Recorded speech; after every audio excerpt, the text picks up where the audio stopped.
Have you ever suffered from any, mental health issues and your well-being yourself, or what's a positive message you would like to give to our listeners? Yeah, I mean, we all have our ups and downs. Some people more than others. I didn't quite realize, how bad I was kind of suffering when I was younger, and it wasn't until I, kind of reached out and was more honest with my support group, with my family, and especially with my wife when I met her 7 years ago and started opening up more. And it felt good to get those feelings out and let them out. And like I say, it's okay to not be okay. Like I know you've got the Chris Boyd charity. I'll tell a little story. Why I'm so big on mental health, especially these days.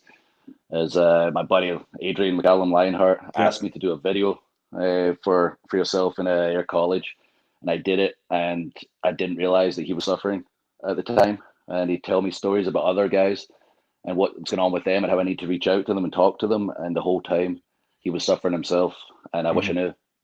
And from that day forward, I wanted to work in that area as much as I can. Like I say, the couple of charities I'm working with, I want to get into the mental health area as well, because he inevitably did take his life, and it was earth shattering for a lot of us, and none of us had any idea. And yeah, I just want to tell everybody, if you are feeling that way, just please reach out to someone you trust.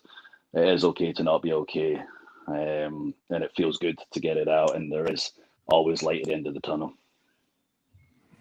No, 100%. And I think just to back you up on that, I mean, the passing, the hashtag positivity, the video that you done as well, we received an award for the Green Gowns Award ceremony last week, 2 weeks ago, and for the recognition that we've done here in Ayrshire, or that we're doing. So listen, for me personally, it's been great that you've helped out the charity in the Ayrshire College, and I think that you can see the impact that it's having on people, especially even with us with the Lockdown Tactics podcast, the people that are listening to it and helping them.